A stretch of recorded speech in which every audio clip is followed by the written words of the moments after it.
నాయనా నాకు running race లో ఫస్ట్ ప్రైజ్ వచ్చింది. అయితే ఇప్పుడేం చేయమంటావు? డాన్స్ చేయమంటావా? ఈ మెడల్ చుట్టూ కూడి పెట్టావు, బుద్ధిగా చదువుకో. సరే నాయనా. అయినా మా స్కూల్ కూడా ఇంత హైట్ ఉంటుంది, నన్ను టచ్ చేయకుండా ఎగ్గిద్దుకైనా దాన్ని హై జంప్ అంటానంట. నేను నేర్చుకుంటానైనా. High jump నేర్చుకుంటావా? అడగ తినేదానికా?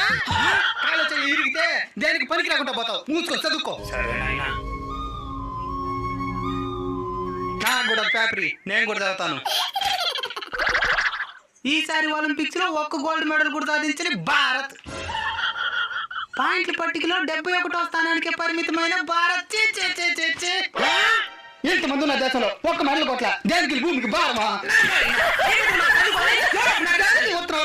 టాలెంట్ తొక్కేసి చదవమని చెప్పేసి ఇంకేం చేస్తే గోల్డ్ మెడల్స్ ఉండేది వారానికి ఒక్క స్పోర్ట్స్ పీరియడ్, దాని కూడా మ్యాథ్స్ తీసుకున్నాడు. ఆయన ఒలింపిక్స్ తెస్తాడు గోల్డ్ మెడల్స్. ఇంకెవరైనా మెడల్స్ లేదంటే మెడకాయ గురికేస్తా.